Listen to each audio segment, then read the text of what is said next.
आपल्या वास्तूमधील सर्वात अत्यंत प्रिय अशी जागा म्हणजे आपलं देवांचं देवघर.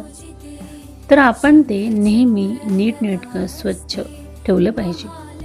तर याचं कारण म्हणजे आपलं देवघर जेवढं आपण स्वच्छ ठेवू, नीटनेटकं ठेवू, तर आपल्या घरातील वातावरण, आपलं घर पॉझिटिव्ह राहण्यासाठी खूप मदत होत असते. आणि आपलं लक्ष केंद्रित करणारं म्हणजे आपलं हे देवघरच असतं. तर आपल्या देवघरामध्ये आपण बरेचसे बदल करत असतो. देवी देवतांचे फोटो असो अथवा वस्त्र असो, ते नेहमी स्वच्छ ठेवली पाहिजेत. त्यामध्ये उतरंडी आहे, तर उतरंडीसुद्धा मी अशा प्रकारे ठेवते. आपल्या घरातली प्रत्येक रूम आपण स्वच्छ आणि नीटनेटकी ठेवली पाहिजे.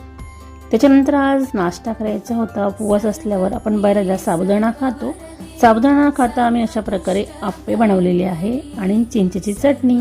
तर हे सर्व काही करत असताना मी अशा प्रकारे इंस्टाग्रामवर एक देवघर बघितलं.